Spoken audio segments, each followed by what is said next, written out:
মালয়েশিয়ার আরেকটা সুন্দর ব্লগে আপনাদের সবাইকে ওয়েলকাম জানাচ্ছি। আমরা ঘুরতে গিয়েছিলাম বাতু ক্যাপসে, সেখান থেকে বের হয়ে আমরা এখন যাচ্ছি মালয়েশিয়ার খুবই ফেমাস সেন্ট্রাল মার্কেটে। চলুন আপনাদের সাথে আজকের এই সুন্দর ব্লগটা শেয়ার করি।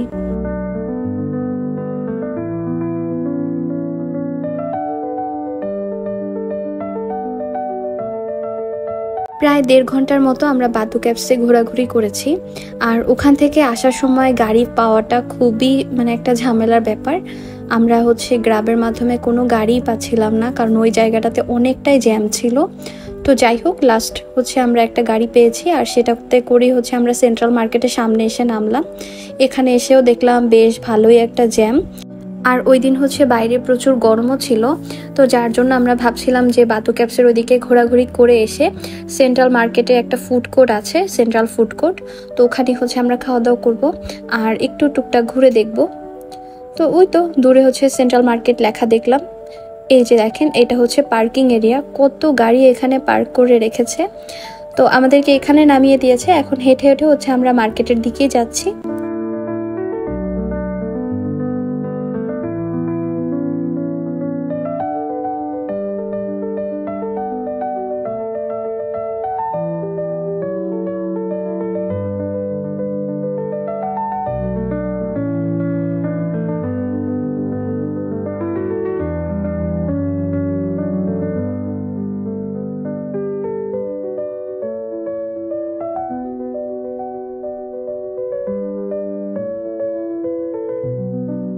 ট্যুরিস্টদের জন্য সেন্ট্রাল মার্কেট কিন্তু বেস্ট একটা প্লেস, কারণ এখানে বলা যায় খুব কম দামি জিনিসপত্র পাওয়া যায়।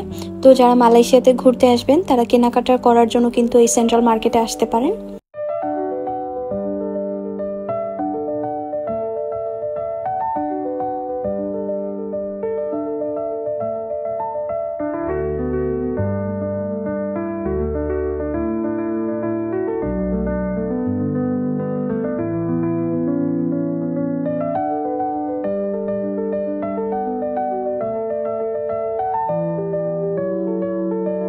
এই মার্কেটে ঢোকার সাথে সাথে এত এত কালারফুল দোকান, আর সবগুলোর দিকে চোখ যাচ্ছিল।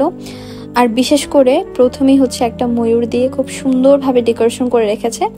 এই যে দেখেন, এটা স্টিল আর কংক্রিট দিয়ে একটা ময়ূরের মতো বানিয়ে রেখেছে, স্ট্যাচুর মতো, আর সুন্দরভাবে রং করে রেখেছে। দেখে মনে হচ্ছে সত্যিকারে একটা ময়ূর। তো আমরাও এখানে কিছু ছবি তুললাম, বেশ ভালো লাগছিল এই জিনিসটা দেখে। আর এটা কিন্তু একদম সেন্ট্রাল মার্কেটের প্রথমেই আপনার চোখে পড়বে, বাইরের দিকে আর কি।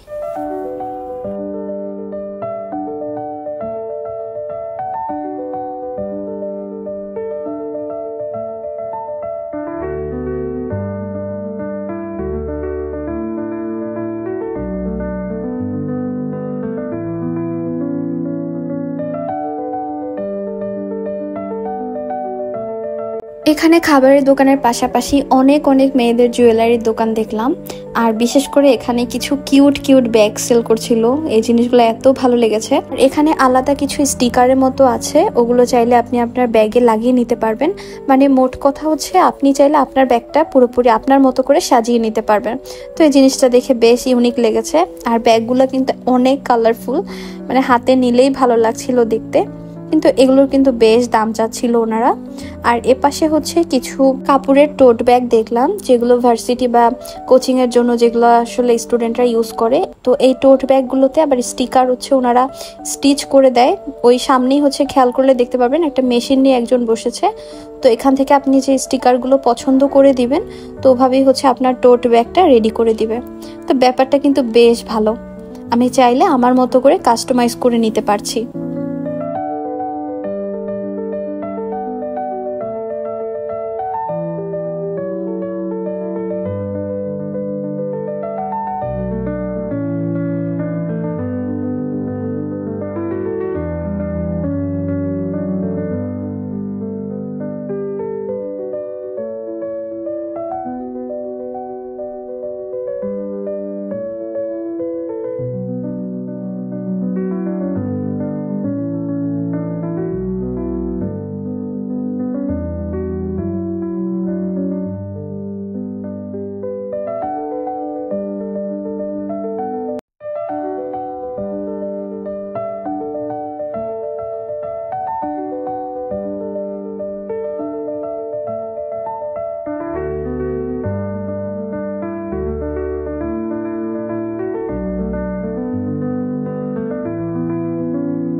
মেয়েদের জুয়েলারির পাশাপাশি বিভিন্ন ধরনের চাবির রিং এখানে ঝোলানো অবস্থায় দেখলাম। এগুলো কিন্তু অনেক কিউট। এখানে কোনো বাচ্চা নিয়ে আসলে মানে খালি হাতে যেতেই পারবে না। তো এই কিউট কিউট চাবির রিংগুলো কিন্তু প্রাইস ছিল 20 রিঙ্গিত করে, বাংলাদেশি টাকায় প্রায় 550 টাকার মতো। তো তারপর আমরা হাঁটতে হাঁটতে এই কেকের শপটা আমাদের চোখে পড়ে, আর এখানে এত সুন্দর সুন্দর কেক বানিয়ে রেখেছে, বিশেষ করে এই চকলেট কেকগুলো দেখেই ভালো লাগছিল। তো আমরা এখন উপরে যাব, আর উপরেই ফুড কোর্ট আছে সেন্ট্রাল মার্কেটের উপরে। তো ওখানে গিয়ে দেখবো যে আমরা দুপুরের জন্য আসলে কি খেতে পারি আর কি কি পাওয়া যায়।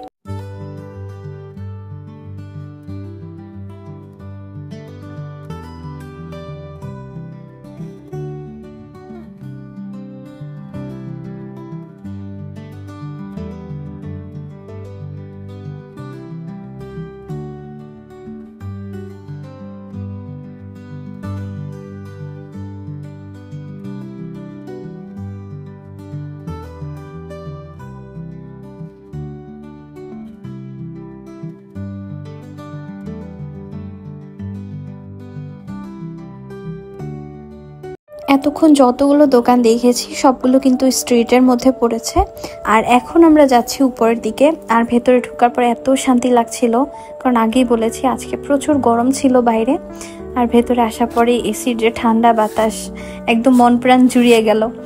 তো যাই হোক, এই মার্কেটটা কিন্তু অনেক বড় এরিয়া নিয়ে, আমরা কিন্তু ঘুরে ঘুরে শেষ করতে পারছিলাম না, আর মনে হচ্ছিল যে কোনটা রেখে কোনটা দেখি। সব দোকানে এত সুন্দর সুন্দর অ্যাস্থেটিক জিনিসপত্র, তারপর বাচ্চাদের খেলনা, মেয়েদের কাপড় চোপড়, জুয়েলারি, সবকিছু এত এত পরিমাণে ছিল, বেশ ভালো লাগছিল।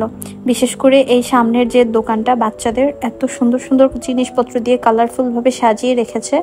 টি শার্ট বলেন, তারপর বিভিন্ন ধরনের টয়স, সবকিছু অনেক সুন্দর ছিল দেখতে।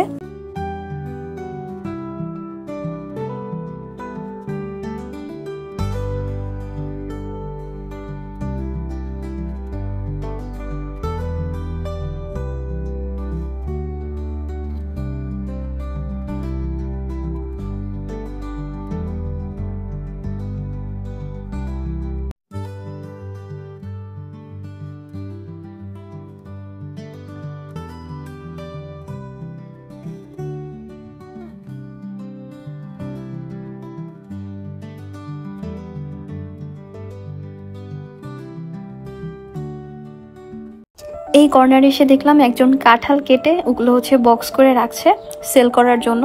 কিন্তু একটা জিনিস খেয়াল করলাম, বাংলাদেশে যেমন কাঁঠাল বা আম কাটলে একটা সুন্দর ঘ্রাণ বের হয়, কিন্তু এই কাঁঠালগুলোর কিন্তু তেমন কোনো ঘ্রাণ আমরা পাইনি। তো যাই হোক, কিন্তু বক্স করার সিস্টেমটা খুব ভালো লেগেছে।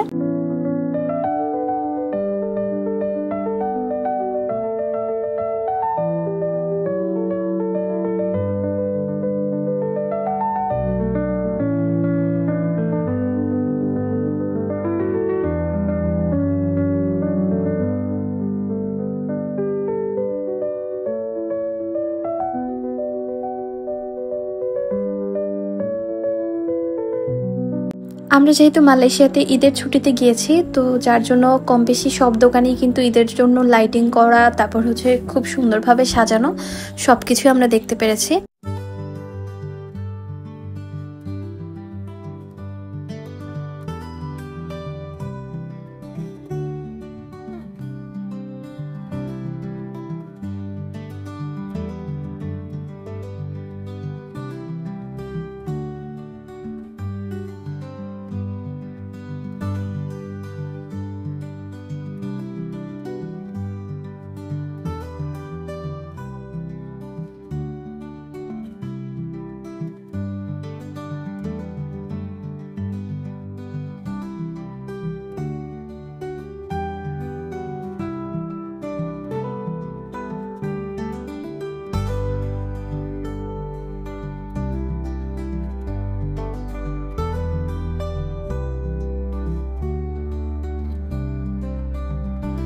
এই তো নিচ থেকে ঘুরতে ঘুরতে এখন আমরা চলে আসলাম সেন্ট্রাল মার্কেট ফুড কোর্টের সামনে, আর এটা কিন্তু দোতলায়।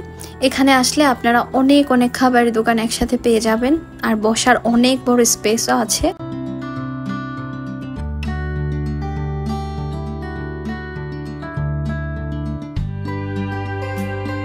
এখানে আপনি যে দোকান থেকেই খাবার নেন না কেন বিল কিন্তু এক জায়গায় পে করতে হবে। তো যাই হোক, আমরাও ঘুরে ঘুরে দেখছিলাম কি খাবো। এখানে মালয়েশিয়ান খাবারের পাশাপাশি ইন্ডিয়ান বলেন, চাইনিজ বলেন, জাপানিজ বলেন, সব ধরনের খাবারই কম বেশি পাওয়া যাচ্ছিল। আমরা ইন্ডিয়ান একটা দোকান থেকে একটা থালি নিয়েছি, আর এই থালিতে ছিল একটা দম বিরিয়ানি, একটা ডাল, তারপর হচ্ছে ডিমের তরকারি, পাঁপড় ভাজা আর একটা সালাদ। এই থালিগুলো কিন্তু বেশ বড়, একসাথে দুজন শেয়ার করে খাওয়া যায়। তারপর আমার জন্য নিয়েছিলাম একটা কোল্ড কফি। এটা খেতে এত ভালো লাগছিল, প্রচণ্ড গরমে কিন্তু ঠান্ডা জাতীয় জিনিসপত্র খেতে বেশ ভালো লাগে। আর আমার হাজব্যান্ড হচ্ছে বরাবরের মতো কোরিয়ান একটা দোকান থেকে এই বেন্তো বক্সটা নিয়েছিল। ওর এই ধরনের খাবার খেতে নাকি বেশ ভালো লাগে। আর এখানে এত সুন্দরভাবে ভাতটা ডেকোরেশন করে দিয়েছে, দেখতেই অনেক কিউট লাগছিল আর বেশ কালারফুলও ছিল পুরো বক্সটা। তো যাই হোক, এগুলো দিয়ে হচ্ছে আমরা দুপুরে লাঞ্চ করব সবাই শেয়ার করে। তারপর খাওয়া দাওয়া শেষ করে আমরা আবার একটু ঘোরার জন্য বের হয়ে পড়বো।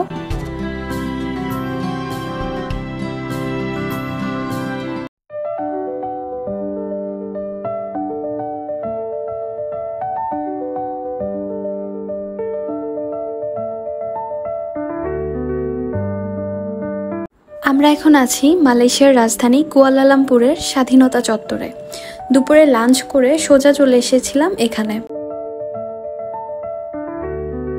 আমরা এখন ঠিক যে স্থানটাতে দাঁড়িয়ে আছি, এই স্থানেই কিন্তু মালয়েশিয়ার স্বাধীনতার পতাকা উঁচানো হয়েছিল।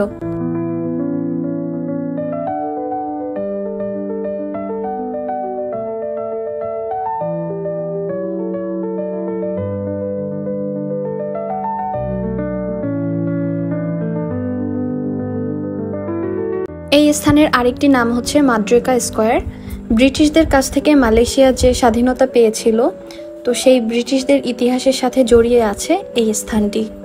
সামনে যে সোনালী রঙের দালানটা দেখতে পাচ্ছেন, এটা হচ্ছে সুলতান আব্দুল সামাদ ভবন, যেটা এখনো ক্রমাগত সরকারি দাপ্তরিক কাজে ব্যবহৃত হয়ে আছে।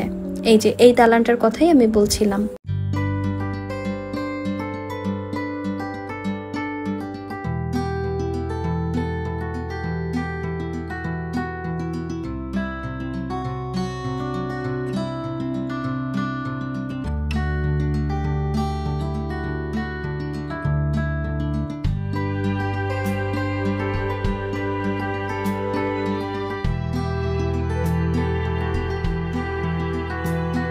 সামনে ঠিক বাঁদিকে এক সিরিয়ালে যে ঘরগুলো দেখা যাচ্ছে, এটাই হচ্ছে পার্লামেন্ট হাউস।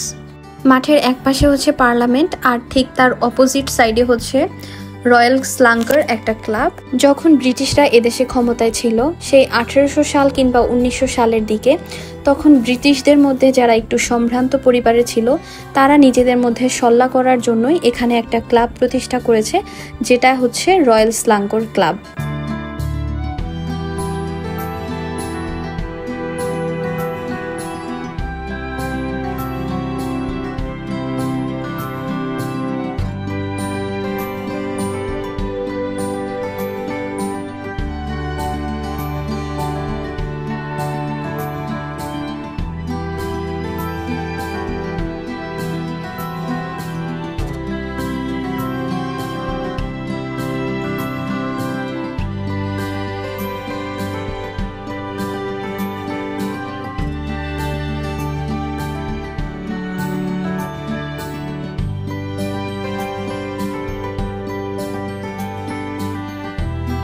মালয়েশিয়ার ইতিহাস ঘাটলে জানা যায়, মালয়েশিয়া কিন্তু সাধারণত সালতানাতের দ্বারা শাসিত ছিল। সে সময়কার ক্ষমতাবান রাজা পরমেশ্বর, যে কিনা সিঙ্গাপুর প্রতিষ্ঠা করেছিল, তার মাধ্যমেই কিন্তু এই মালাকাও প্রতিষ্ঠিত হয়। সেই মালাকা সালতানাতের মাধ্যমেই কিন্তু চলে আসে এই মালয়েশিয়া।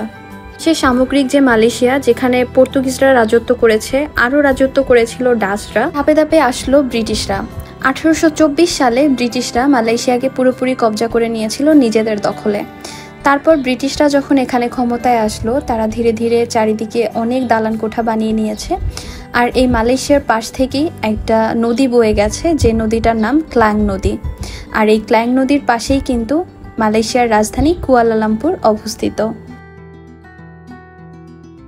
প্রতিটা দেশেই কিন্তু স্বাধীনতা খুবই তাৎপর্যপূর্ণ সেই দেশের জন্য। তো টুকটাক হচ্ছে আপনাদের সাথে শেয়ার করলাম মালয়েশিয়ার স্বাধীনতার সেই ইতিহাস। আর দেখতে দেখতে কিন্তু এই স্বাধীনতা চত্বরটা পুরোটাই ঘুরে ফেলেছি।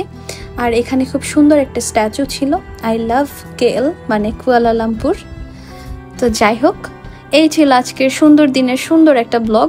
এই ব্লগের কোনো অংশ ভালো লাগলে অবশ্যই একটা লাইক করবেন। আমাদের নতুন নতুন ব্লগগুলো দেখার জন্য চাইলে আমাদের চ্যানেলটা সাবস্ক্রাইব করে রাখতে পারেন। সবাই ভালো থাকুন, সুস্থ থাকুন, জেমস অ্যান্ড লিয়াস লাইফস্টাইলের সাথেই থাকুন। Have a good day.